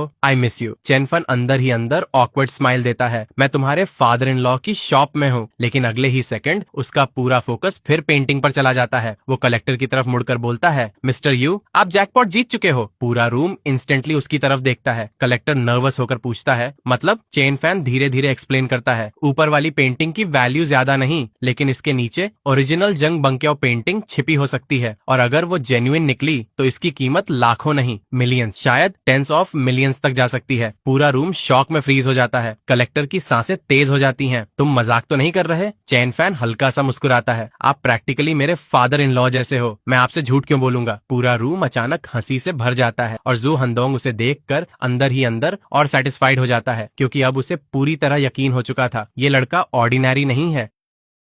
कलेक्टर अभी भी एक्साइटमेंट में कांप रहा था। तुमने मेरी कई मिलियन युएन की लॉस बचा दी, 20,000 बहुत कम है। लेकिन चेन फैन तुरंत हाथ हिलाने लगता है, नहीं नहीं, इसकी जरूरत नहीं। तभी एलिपे रिसीव्ड 20,000 युएन। नोटिफिकेशन आते ही चेन फैन इंस्टेंटली चुप हो जाता है। अच्छा, तो फिर मैं ज्यादा पोलाइट नहीं बनूंगा। अंदर ही अंदर वो ऑलमोस्ट खुशी से पागल हो रहा था। एक ट्रिप में 20,000 युएन, ये तो रॉबरी से भी फास्ट पैसा है। उसी समय ज़ुओबिंग उसे सस्पिशियस नजरों से देख रही थी। चलो खाना खाने। चेन फैन तुरंत अलर्ट हो जाता है, तुम फिर क्या प्लान बना रही हो? लेकिन ज़ुओबिंग फेक एंग्री होकर बोलती है, तुम मुझे इतना बैड समझते हो? पहली डेट में ही ऐसा बिहेव कर रहे हो? चैन फैन हेल्पलेस होकर उसके पीछे चल पड़ता है। लेकिन उसी समय ज़ुओबिंग के घर में अलग ही ड्रामा चल रहा था। उसकी माँ शॉक्ड होकर फोन देख रही थी। ओल्ड चैन, हमारे बेटे को स्कॉलरशिप मिल गई, क्योंकि चैन फैन ने एक्साइटमेंट में 20,000 युआन घर ट्रांसफर कर दिए थे, लेकिन मिस्टेक से अमाउंट माँ को भेज दिया। अब पेरेंट्स जेन्युइनली बिलीव कर रहे थे कि उसे कोई स्कॉलरशिप मिली है। उसकी माँ इमोशनल होकर बोलती है, मेरा बेटा स्कूल में स्ट्रगल नहीं करेगा, डेटिंग में भी पैसे लगते हैं। उधर फोन के दूसरी तरफ चेन फैन पैनिक में था, नहीं नहीं, ये स्कॉलरशिप नहीं। लेकिन फिर तुरंत बात संभालनी पड़ती है, क्योंकि वो नहीं चाहता था कि पेरेंट्स को उसके एंटीक और स्टॉक मार्केट वाले बिजनेस के बारे में पता चले। उधर ज़ुओबिंग उसे सस्पिशियसली घूर रही थी। तुम्हारा फैमिली इतना केयर करता है, फिर भी सीक्रेट छुपा रहे हो। चेन फैन तुरंत सीरियस हो जाता है, तुम मेरे बिजनेस के बारे में किसी को नहीं बताओगी। लेकिन ज़ुओबिंग अचानक टीजिंग मूड में आ जाती है, ओह, तो तुम मुझे बस टाइम पास समझ रहे हो, कहीं दूसरी लड़की ढूंढने का प्लान तो नहीं? चेन फैन इंस्टेंटली डिनाई करता है, क्या बोल रही हो? तभी ज़ुओबिंग कैजुअली पूछती है, तुम रिलेशनशिप को मैरिज माइंडसेट से देखते हो? चेन फैन बिना सोचे बोल देता है, ऑफ कोर्स, मैंने तो फ्यूचर बच्चों के नेम्स तक सोच रखे हैं। ये सुनते ही ज़ुओबिंग लिटरली हंसते हंसते लाल हो जाती है। कुछ देर बाद ज़ुओबिंग क्यूरियोसिटी में पूछती है, तुम रोज मेरे डैड की शॉप क्यों जाते हो? चेन फैन कैजुअली बोलता है, उन्होंने हेल्प के लिए बुलाया था। तभी ज़ुओ हांडोंग खुद एक्सप्लेन करता है, आज इस लड़के ने मुझे मिलियंस की लॉस से बचाया है। फिर वो पेंटिंग वाली पूरी स्टोरी स्टोरी बताता है, अगर इसने painting with in painting discover नहीं की होती तो मैं 80,000 युआन वेस्ट कर देता। अब ज़ुओबिंग पहली बार सीरियसली रियलाइज करती है चेन फान सिर्फ लकी नहीं है, उसमें सच में एक्स्ट्रॉर्डिनरी एबिलिटी है। लेकिन उसी समय दूसरी तरफ वांग हाओ की हालत खराब होती जा रही थी। मार्केट लगातार गिर रहा था, उसके स्टॉक्स डेली रेड में जा रहे थे और सबसे डेंजरस चीज उसके ऊपर P2P ऑनलाइन लोन का प्रेशर था। अगर मार्केट ऐसे ही गिरता रहा तो इंटरेस्ट स्नोबॉल बन जाएगा, मैं खत्म हो जाऊंगा। उसकी आंखों में जेन्युइन फियर दिखाई दे रहा था। चेन फान उसे देखकर समझ जाता है ये मजाक वाली सिचुएशन नहीं रही। अगर उसने हेल्प नहीं की तो वांग हाओ सच में बर्बाद हो सकता है। इसलिए पहली बार वो डायरेक्टली स्टॉक एडवाइस देने का फैसला करता है। चेन फान धीरे से बोलता है, कल मार्केट ओपन होते ही अपने सारे स्टॉक्स बेच देना और पूरा पैसा डलोंग कंस्ट्रक्शन में डाल देना। वांग हाओ इंस्टेंटली शॉक हो जाता है, तू पागल हो गया है? उस स्टॉक ने 6 कंसेक्यूटिव लिमिट डाउन मारे हैं। पूरा इंटरनेट बोल रहा है कि वो डीलिस्ट होने वाला है। तू मुझे फायर पिट में धकेल रहा है। लेकिन चेन फैन अनयूजुअली सीरियस था। मैंने तेरा कब नुकसान किया? तेरे करंट स्टॉक्स बॉइलिंग फ्रॉग जैसे हैं, धीरे धीरे पूरा अकाउंट खत्म कर देंगे। डलोंग कंस्ट्रक्शन ही तेरा लास्ट चांस है। अब वांग हाओ पूरी तरह कंफ्यूज हो चुका था। एक तरफ चेन फान, दूसरी तरफ फेमस प्रोफेसर सुन। अगले दिन क्लास में प्रोफेसर सन एग्जैक्टली उसी स्टॉक को क्रिटिसाइज कर रहे थे। डलोंग कंस्ट्रक्शन जैसी जंक स्टॉक से दूर रहो, फंडामेंटल्स टेरिबल हैं, डेलिस्टिंग ऑलमोस्ट सर्टन है। पूरी क्लास इंस्टेंटली अग्री करने लगती है और कई स्टूडेंट्स प्रोफेसर की रिकमेंडेड स्टॉक्स खरीदने की प्लानिंग करने लगते हैं। लेकिन वांग हाओ का दिमाग अब टूट चुका था। प्रोफेसर सन अथॉरिटी हैं, लेकिन चेन फैन की प्रेडिक्शंस अभी तक गलत नहीं निकली। उसके हाथ लिटरली कांप रहे थे, क्योंकि ये सिर्फ इन्वेस्टमेंट नहीं था, ये उसकी पूरी जिंदगी का फैसला था। चेन फैन उसे साइड में ले जाकर फिर समझाता है, तू ऑलरेडी डेड एंड पर खड़ा है। अगर करंट स्टॉक्स होल्ड किए तो धीरे धीरे सब खत्म हो जाएगा। लेकिन डलोंग कंस्ट्रक्शन बॉटम हिट कर चुका है, कल ओपनिंग पर रिबाउंड करेगा। फिर वो उसकी आंखों में देखकर बोलता है, ये तेरी ऑनलाइन लोन चुकाने का आखिरी मौका है, ट्रस्ट मी, बस इस एक बार। वांग हाओ अब भी हेजिटेट कर रहा था, क्योंकि अकाउंट में बचा हर युआन उसके लिए लाइफ और डेथ बन चुका था। लेकिन चेन फैन अंदर से पूरी तरह कॉन्फिडेंट था, क्योंकि उसके पास वो चीज थी जो किसी प्रोफेसर, एनालिस्ट या बिग प्लेयर के पास नहीं थी, फ्यूचर देखने की एबिलिटी। वांग हाओ आखिरकार गहरी सांस लेकर बोलता है, ठीक है, मैं तुझ पर भरोसा करता हूँ, लेकिन अगर मैं डूब गया तो ब्लेम तुझे ही करूंगा। चेन फान हल्का सा मुस्कुराता है, ऑर्डर प्लेस होने के बाद ज्यादा मत सोच, कल सुबह उठते ही अच्छा रिजल्ट दिखाई देगा। फिर वो सडनली सीरियस होकर बोलता है, और क्लास में किसी को मत बताना, वरना अननेसेसरी ट्रबल होगा। वांग हाओ साइलेंटली सिर हिला देता है। अगले दिन क्लास में पूरा माहौल अलग था। हर तरफ प्रोफेसर सन के रिकमेंडेड स्टॉक्स की बातें चल रही थी। डोंगफांग कम्युनिकेशंस आज जरूर सर्च करेगा, काश मैंने भी बाय किया होता। स्टूडेंट्स पूरी कॉन्फिडेंस से प्रोफेसर की स्ट्रेटेजी फॉलो कर रहे थे और नेचुरली कुछ लोग डलोंग कंस्ट्रक्शन का मजाक उड़ा रहे थे। कुछ लोग एडवाइस नहीं सुनते, प्रोफेसर की क्वालिटी स्टॉक्स छोड़कर जंक स्टॉक्स खरीद रहे हैं। ऐसे लोग जल्दी बैंकरप्ट होते हैं। उधर वांग हाओ की हालत खराब थी। मार्केट खुलते ही उसका हाथ कांपने लगा, क्योंकि अगर डलोंग कंस्ट्रक्शन फिर गिर गया तो उसका सब कुछ खत्म हो जाता। उसके मन में बार बार एक ही थॉट आ रहा था, क्या चेन फैन इस बार गलत हो गया? तभी अचानक स्क्रीन पर ग्रीन कैंडल फ्लैश होती है। डलोंग कंस्ट्रक्शन सीधे ऊपर शूट करना शुरू कर देता है। फिर लिमिट अप, पूरा क्लास लिटरली फ्रीज हो जाता है। वांग हाओ की आंखें फैल जाती हैं। मैं जीत गया, उसका पूरा बॉडी एक्साइटमेंट में कांपने लगता है। उसी समय प्रोफेसर सन के रिकमेंडेड स्टॉक्स गिरने लगते हैं। स्टूडेंट्स पैनिक में चिल्लाने लगते हैं, प्रोफेसर ये स्टॉक नीचे क्यों जा रहा है? लेकिन प्रोफेसर सन तुरंत खुद को संभालते हुए बोलते हैं, short term pull back normal phenomenon है, एवरीवन स्टे काल्म। लेकिन क्लास का कॉन्फिडेंस विजिबली टूट चुका था। तभी प्रोफेसर सन अचानक क्लास से पूछते हैं, कौन कौन स्टूडेंट प्रॉफिट में है? पूरी क्लास साइलेंट रहती है और तभी वांग हाओ धीरे धीरे हाथ उठाता है, सर मैंने 40 पॉइंट्स कमाए हैं। पूरा क्लासरूम इंस्टेंटली एक्सप्लोड हो जाता है। What 40 points? अब कुछ लड़कियां लिटरली एक्साइटेड होकर उसके आसपास जमा होने लगती हैं। Prince teach me stock trading, अब से तुम मेरे आइडल हो। एक लड़की मजाक में बोलती है, प्रिंस मैरी मी। वांग हाओ लाइफ में पहली बार इतना अटेंशन पा रहा था। प्रोफेसर सन खुद शॉक में थे। तुमने कौन सा स्टॉक लिया? वांग हाओ कॉन्फिडेंस से बोलता है, डलोंग कंस्ट्रक्शन। पूरा क्लास इंस्टेंटली साइलेंट हो जाता है, क्योंकि वही स्टॉक था जिसे प्रोफेसर सन ने ट्रैश कहा था। अब वांग हाओ पूरी कॉन्फिडेंस में एक्सप्लेनेशन देने लगता है, 6-7 कंसेक्यूटिव लिमिट डाउन के बाद रिवर्सल इनएविटेबल था। जब सब डर रहे हो तब ग्रीडी बनना चाहिए। ये सब सुनकर क्लास जेन्युइनली इंप्रेस हो जाती है। लेकिन रियलिटी में उसके पीछे चेन फैन था। चेन फैन पीछे बैठा क्वाइटली सब देख रहा था। उसके चेहरे पर हल्की स्माइल थी, क्योंकि टेक्निकली आज वांग हाओ क्लास का हीरो बन चुका था और प्रोफेसर सन इनडायरेक्टली एम्बैरेस्ड। लेकिन उसी मोमेंट चेन फैन के अंदर एक डेंजरस थॉट जन्म लेने लगता है, प्रॉफिट अभी भी स्लो है, मुझे बिगर कैपिटल चाहिए। फिर उसके दिमाग में एक वर्ड आता है, लेवरेज। अब Chen fan officially of exchange margin trading के बारे में सोचने लगता है, क्योंकि अगर उसकी फ्यूचर सीइंग एबिलिटी इतनी एक्यूरेट है तो लेवरेज उसे ओवरनाइट मिलियनियर बना सकती थी। लेकिन वो जानता था ये रास्ता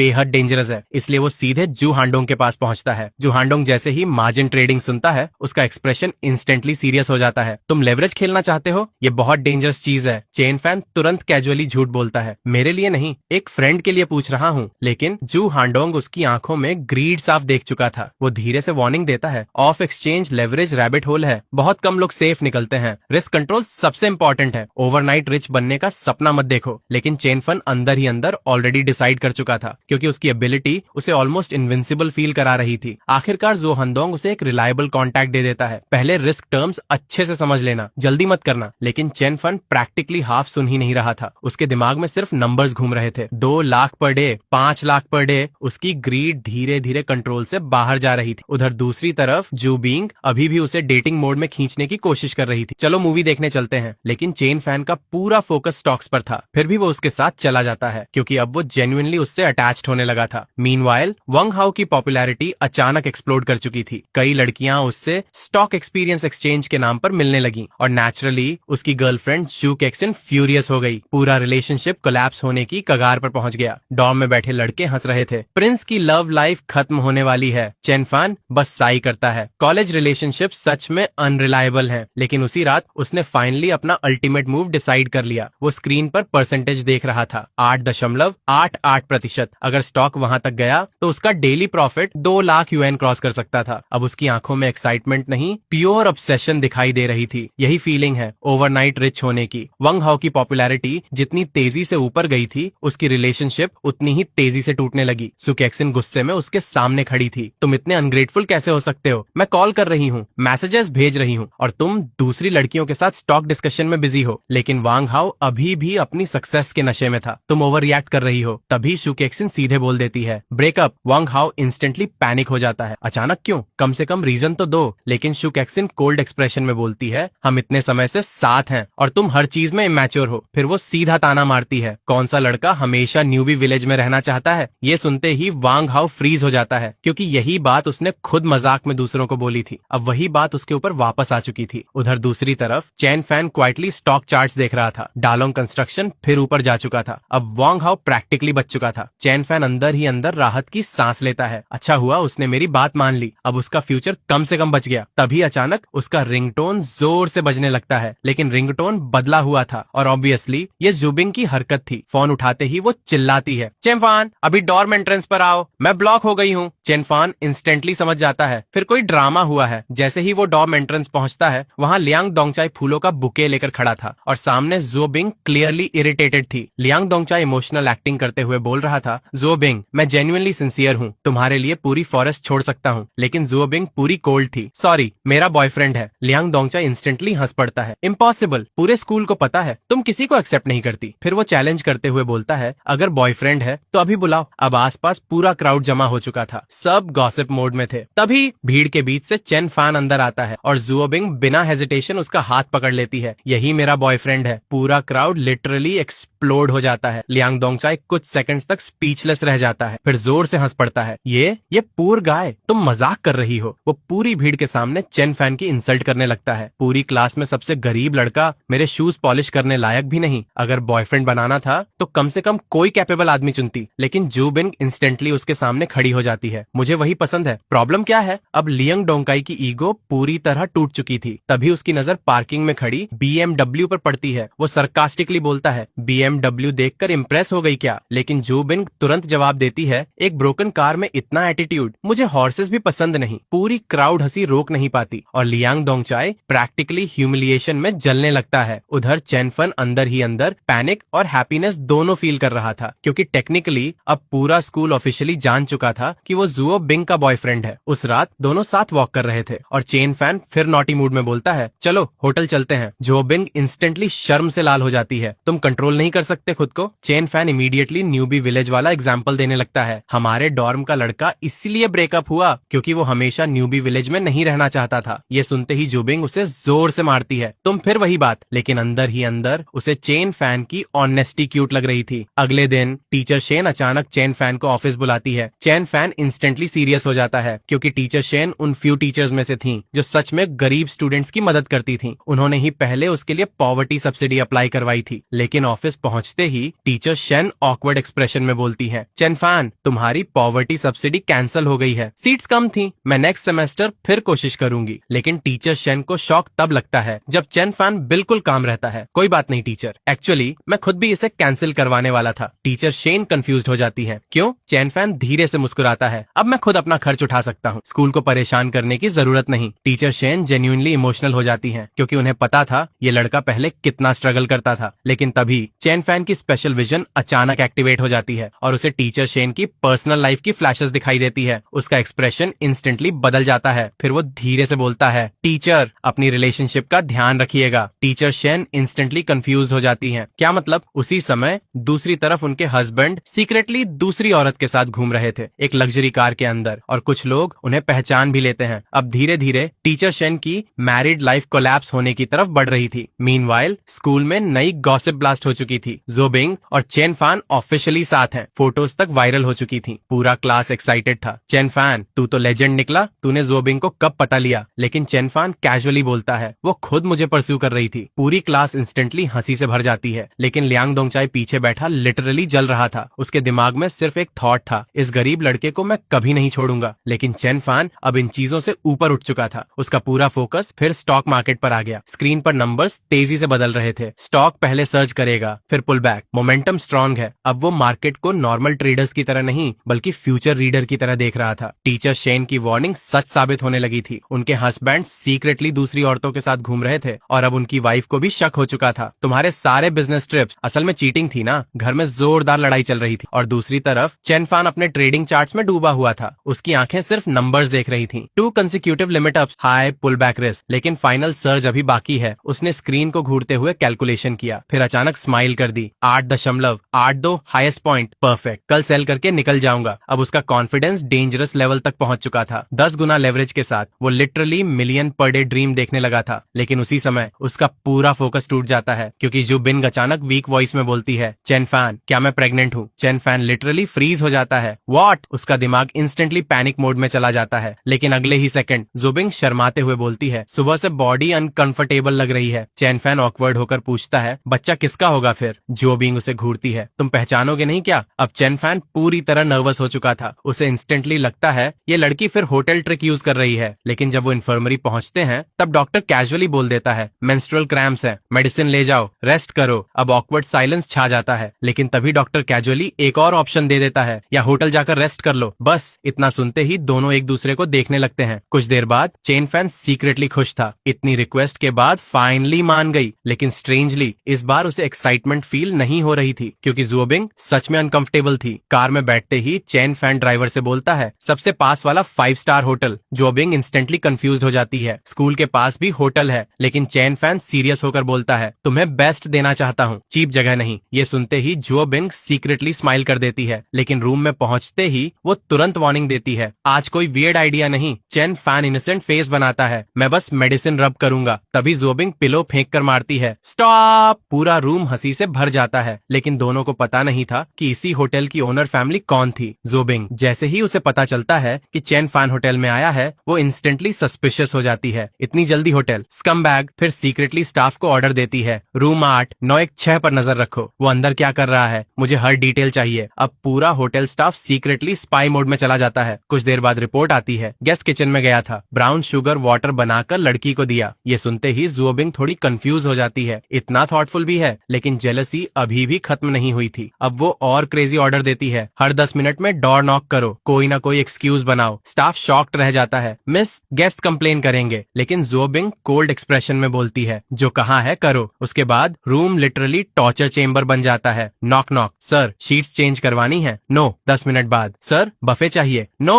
फिर, सर सर्विस ठीक है ना? अब चेन फैन लिटरली इरिटेट हो चुका था। ये 5 स्टार होटल है या पुलिस इंटरोगेशन रूम? आखिरकार वो फ्रस्ट्रेटेड होकर चेकआउट करने का फैसला करता है, चलो वापस स्कूल चलते हैं। ज़ोबिंग भी कंफ्यूज थी, इतनी जल्दी? लेकिन चेन फैन जेन्युइनली अनॉयड हो चुका था, मैंने इतनी ओवर सर्विस कभी नहीं देखी। उधर दूसरी तरफ ज़ोबिंग सीक्रेटली रिलीफ फील कर रही थी, good, guest successfully driven away. लेकिन उसी समय उसके अंदर क्यूरियोसिटी भी बढ़ने लगी। चेन फैन आखिर डॉर्म में क्या करता है? फिर वो सीक्रेटली बिनोकुलर्स निकलवाती है और सामने बिल्डिंग की तरफ देखने लगती है। उसकी फ्रेंड लिटरली शॉक हो जाती है, तुम सीरियसली उसे स्टाल कर रही हो? लेकिन ज़ोबिंग खुद भी समझ नहीं पा रही थी कि वो जेलस थी या ऑब्सेस्ड। उधर चेन फैन फाइनली अकेला बैठकर ट्रेडिंग प्लान बना रहा था। अब उसके पास बड़ा कैपिटल था और वो समझ चुका था जितना बड़ा पैसा उतना डेंजरस मार्केट रिएक्शन। अगर वो पहले की तरह ओनेलिन करेगा तो मार्केट मेकर्स अलर्ट हो जाएंगे। इसलिए अब उसे प्रोफेशनल सेटअप चाहिए था। Laptop, rental house, dedicated trading room. अब वो सिर्फ लकी कॉलेज बॉय नहीं रहा था, वो धीरे धीरे प्रोफेशनल मार्केट प्रेडेटर बनता जा रहा था। तभी उसकी नजर झाओ रियल एस्टेट पे पड़ती है और अचानक उसकी आंखें चमक उठती हैं। 2 consecutive limit ups, pull back, strong wash out, opportunity आ चुकी है। अब चेन फैन का एक्सप्रेशन कंप्लीटली डेंजरस हो चुका था। ठीक है, अब झाओ रियल एस्टेट को पकड़कर इन मार्केट मेकर्स को बेरहमी से फ्लैश करेंगे। चेन फैन अब छोटे प्रॉफिट्स वाले फेज से बाहर निकल चुका था। उसकी आंखों में अब सिर्फ एक चीज थी, स्केल। अब नेक्स्ट स्टेप अपना ट्रेडिंग बेस बनाना है। वो चार्ट देखते हुए धीरे धीरे प्लान बना रहा था। इस मार्केट ट्रेंड को यूज करके कंपनी वैल्यूएशन को ऊपर पुश करेंगे, फिर हाई पॉइंट पर होल्डिंग्स रिड्यूस और कैश आउट। उसकी आवाज में अब कॉलेज स्टूडेंट वाली एक्साइटमेंट नहीं थी, अब वो एग्जैक्टली मार्केट मैनिपुलेटर्स की तरह सोचने लगा था। फिर अचानक उसके चेहरे पर डेंजरस स्माइल आती है। तुम लोगों ने सोचा भी नहीं होगा कि इस बार फ्लीस होने वाले तुम हो। अगले दिन क्लास में जाते ही सब स्टूडेंट्स कंफ्यूज थे क्योंकि टीचर शेन गायब थी। उनकी जगह नया होम रूम टीचर खड़ा था। Starting today I am your new home room teacher. पूरी क्लास विस्पर करने लगती है। चेन फैन का एक्सप्रेशन इंस्टेंटली सीरियस हो जाता है क्योंकि उसे वही विजन याद आता है। Teacher Shane, green hat, broken marriage. अब उसे समझ आ गया था वो सच में रिजाइन कर चुकी थी। उधर दूसरी तरफ chain fan finally house hunting कर रहा था। उसे अब हॉस्टल से बाहर निकलना था क्योंकि बड़े ट्रेड्स के लिए उसे प्राइवेट ट्रेडिंग रूम चाहिए था। ब्रोकर उसे अपार्टमेंट दिखाते हुए बोल रहा था, 1 bedroom studio, fully furnished, school से सिर्फ 300 मीटर। चेन फैन रूम में चारों तरफ नजर घुमाता है। लोकेशन परफेक्ट थी, सिक्योरिटी हाई लेवल और सबसे इम्पोर्टेंट कोई डिस्टर्ब नहीं करेगा। लेकिन प्राइस सुनते ही उसका दिल हल्का डूब जाता है। 24,000 ईयरली रेंट, 2 लैपटॉप्स, लगभग 40,000 खर्च। अब उसे एहसास होता है इतने प्रॉफिट्स के बाद भी वो अभी जेन्युइनली रिच नहीं हुआ, बस थोड़ा ऊपर उठा है। फिर भी वो तुरंत डील फाइनलाइज कर देता है। ठीक है, मैं अभी ट्रांसफर करता हूँ। लेकिन पेमेंट करने के बाद उसके अकाउंट में नोटिसेबली कम पैसा बच जाता है। अब उसे अगले दिन होल्डिंग्स रिड्यूस करनी ही थी। उसके बाद वो सीधे कंप्यूटर शॉप पहुंचता है। प्रोफेशनल स्टॉक ट्रेडिंग के लिए 2 लैपटॉप चाहिए। शॉपकीपर तुरंत एक्सपेंसिव मॉडल्स निकालता है। Financial analysis software pre installed है। चेन फैन बिना ज्यादा सोचे दोनों खरीद लेता है। अब वो सीरियसली प्रोफेशनल ट्रेडर की तरह सेटअप बना रहा था। लेकिन लैपटॉप्स डिलीवर करवाते समय उसे अचानक एक फेमिलियर वॉइस सुनाई देती है। चेन फैन वो पीछे मुड़ता है और शॉक हो जाता है। टीचर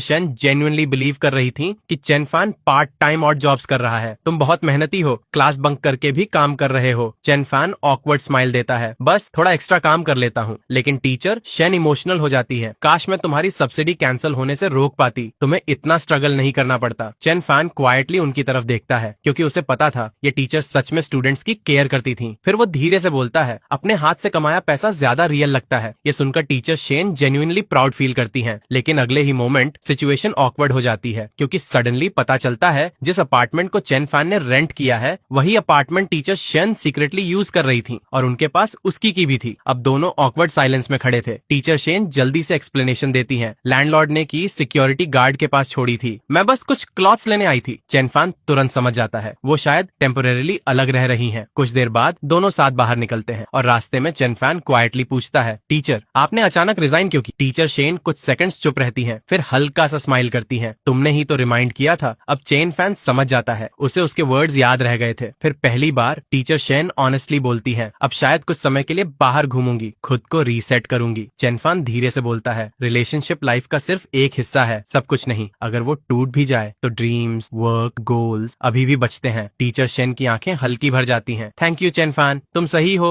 मुझे और बड़े गोल्स चाहिए। लेकिन उसी समय रेस्टोरेंट साइड में बैठे कुछ रिच स्टूडेंट्स चेन फैन को नोटिस कर लेते हैं और नेचुरली मॉकिंग शुरू हो जाती है। अरे ये वही गरीब लड़का है ना जो जुओ बिंग को चेस कर रहा है, इतना पूर होकर स्कूल ब्यूटी के पीछे, इंसल्ट है। लेकिन चेन फैन अब पहले वाला लड़का नहीं था। वो कामली खाना साफ करता रहता है, ना आर्ग्यू ना रिएक्ट, क्योंकि अब उसके अकाउंट में डेली लाखों घूम रहे थे। इन लोगों की बातें अब जेन्युइनली इरेलेवेंट लगने लगी थीं। तभी उनमें से एक लड़की सार्कास्टिकली बोलती है, पॉवर्टी रिलीफ लेने वाला बोल रहा है, मुझे पैसे में इंटरेस्ट नहीं। लेकिन जाओ लिनलिन अनएक्सपेक्टेडली बीच में बोल पड़ती है। कम से कम एक्सीडेंट के बाद इसने ब्लेम नहीं किया। फिर वो खुद चेन फैन की तरफ देखकर क्वाइटली कहती है, उस दिन गलती मेरी थी, सॉरी। पूरा टेबल शॉक में आ जाता है क्योंकि जाओ लिनलिन यूजुअली किसी से अपोलोजाइज नहीं करती थी। लेकिन चेन फैन कैजुअली जवाब देता है, मैं यहाँ पैसे के लिए नहीं, बस काम करना पसंद करता हूँ। अब लोग उसे समझ नहीं पा रहे थे, ये लड़का आखिर जेन्युइनली पुअर है या सीक्रेटली समथिंग एल्स। तभी जाओ लिनलिन कैजुअली ऑफर देती है, अगर काम इतना पसंद पसंद है तो वीकेंड पर मेरे होटल में काम कर लो, 2000 युआन पर मंथ। लेकिन चेन फैन तुरंत मना कर देता है क्योंकि अब उसके दिमाग में सिर्फ एक बैटलफील्ड था, स्टॉक मार्केट। उसकी आंखें लगातार झाओ रियल एस्टेट चार्ट पर थीं। अब उसे फाइनली समझ आ गया था जाओ गोवेई जैसे बिग प्लेयर्स क्या खेल खेल रहे हैं। पहले रिटेल इन्वेस्टर्स को शेक आउट, फिर प्राइस ऊपर पुश, फिर एग्जिट। लेकिन इस बार उनके सामने चेन फैन था, एक ऐसा आदमी जो फ्यूचर देख सकता था। उसने स्क्रीन की तरफ देखकर हल्की स्माइल की। मिस्टर जाओ, आप रिटेल इन्वेस्टर्स को फ्लीस करना चाहते थे, लेकिन इस बार मैं आपको फ्लीस करूंगा। चेन फैन अब महसूस करने लगा था कि उसकी आंखों की एबिलिटी इवॉल्व हो चुकी है। पहले उसे फ्यूचर देखने के लिए ट्रिगर्स चाहिए होते थे, लेकिन अब वो बिना किसी प्रॉम्प्ट के सीधे फ्यूचर ट्रेंड देख पा रहा था, और यही चीज उसे ऑलमोस्ट अनस्टॉपेबल बना रही थी। स्क्रीन को देखते हुए वो धीरे से हंसा। जाओ लिनलिन को शायद अंदाजा भी नहीं कि उसकी फैमिली की कंपनी अब इनडायरेक्टली मेरे लिए काम कर रही है। अब वो सिर्फ मार्केट फॉलो नहीं कर रहा था, वो मार्केट को मैनिपुलेट करने वालों को पढ़ रहा था। उस रात वो अच्छे मूड में था। आज उन बीस्ट्स को लेकर सेलिब्रेट करेंगे, उन्हें भी दिखाना है कि मैं अब कौन बन चुका हूँ। लेकिन जैसे ही वो रेंटेड अपार्टमेंट पहुंचा, उसे डोर पर एक लड़की दिखाई देती है। लड़की ऑकवर्ड होकर पूछती है, आप यहाँ हाउस देखने आए हैं? चेन फैन कैजुअली जवाब देता है, नहीं, मैंने ये हाउस रेंट किया है। ये सुनते ही लड़की का चेहरा उतर जाता है। क्या? मैं तो स्पेसिफिकली ये अपार्टमेंट देखने आई थी। ऑनलाइन फोटोज देखकर मुझे ये प्लेस बहुत पसंद आया था। अब एटमॉस्फेयर इंस्टेंटली ऑकवर्ड हो जाता है। लड़की जेन्युइनली परेशान लग रही थी। मेरे पास रहने की जगह नहीं है और मुझे ये अपार्टमेंट बहुत पसंद है। फिर वो धीरे से पूछती है, क्या मैं अंदर देख सकती हूँ? चेन फैन कुछ सेकंड्स उसे ऑब्जर्व करता है और पहली बार उसकी नजर नेचुरली उसके फिगर पर चली जाती है। वो खुद अंदर ही अंदर ऑकवर्ड हो जाता है। पहले मैं लड़कियों को ऐसे देख भी नहीं पाता था, लेकिन ज़ुओ बिंग ने लिटरली नया वर्ल्ड खोल दिया। थोड़ी देर बाद लड़की अचानक सीरियस होकर बोलती है, क्या मैं कुछ दिनों के लिए यहाँ रह सकती हूँ? चेन फैन इंस्टेंटली अलर्ट हो जाता है, क्या ये अप्रोप्रिएट है? लेकिन लड़की शेमलेस कॉन्फिडेंस में बोलती है, मैं सोफा पर सो जाऊंगी, तुम बेड पर सोना, प्रॉमिस, डिस्टर्ब नहीं करूंगी। अब Chen fan genuinely uncomfortable feel करने लगता है क्योंकि सामने वाली लड़की बहुत अट्रैक्टिव थी और सिचुएशन डेंजरसली वियर्ड। फिर लड़की धीरे धीरे इमोशनल एक्टिंग शुरू करती है, आज कंपनी से निकाल दिया गया, सैलरी भी नहीं मिली, अगर तुमने हेल्प नहीं की तो मुझे सड़क पर सोना पड़ेगा। फिर वो उसके हाथ पकड़कर जोर से शेक करने लगती है और चेन फैन इंस्टेंटली वीक पड़ जाता है। बस बस इतना मत हिलाओ, मेरे पैर कमजोर हो रहे हैं। आखिरकार वो रिलक्टेंटली मान जाता है, ठीक है कुछ दिन रह सकती हो, लेकिन मेरे कंप्यूटर को टच मत करना। लड़की इंस्टेंटली खुश हो जाती है, प्रॉमिस। फिर चेन फैन सीक्रेटली उसकी आईडी की फोटो ले लेता है क्योंकि वो अब भी कॉशियस था। नाम सुरुजेन। लेकिन चेन फैन मजाक में बोलता है, तुम्हारा नाम ल्यू ऋषि क्यों नहीं है? लड़की हंसने लगती है। अब दोनों के बीच ऑकवर्ड कंफर्ट बनना शुरू हो चुका था। उधर दूसरी तरफ डॉर्म में डिजास्टर शुरू हो चुका था। वांग हाओ का पूरा लाइफ कोलैप्स होने की कगार पर था। उसकी ऑनलाइन लोन अमाउंट 10,000 से बढ़कर सीधे 40,000 क्रॉस कर चुकी थी और सबसे बड़ी प्रॉब्लम, उसकी स्टॉक्स फिर क्रैश हो गई थी। जब चेन फैन डॉर्म पहुंचा तो उसने वांग हाओ को ऑलमोस्ट टूटा हुआ देखा। अगर डे आफ्टर टुमारो तक पैसे नहीं दिए तो डेट कलेक्टर्स मेरे लेग्स तोड़ देंगे। उसकी आवाज जेन्युइनली कांप रही थी। अब तक जो लड़का क्लास में हीरो बना घूम रहा था वो फिर पूरी तरह टूट चुका था। बाकी रूममेट्स भी टेंशन में थे। चिनलान क्वाइटली बोलती है, हम शायद 2,000 से 3,000 अरेंज कर सकते हैं, लेकिन वो अमाउंट यूजलेस था क्योंकि टोटल डेट ऑलरेडी 40,000 क्रॉस कर चुका था। और सबसे पेनफुल चीज, वो दो लड़कियां जो वांग हाओ के प्रॉफिट डेज में उसके आसपास घूम रही थीं, अब गायब हो चुकी थीं। सिर्फ एक्सू कैक्सिन वापस आई थी जिससे उसका ब्रेकअप हुआ था। वो क्वाइटली पैसे देकर बोलती है, बस इतना ही अरेंज कर पाई। अब चेन फैन पहली बार समझता है कौन लोग जेन्युइनली साथ खड़े रहते हैं और कौन सिर्फ प्रॉफिट देखकर आते हैं।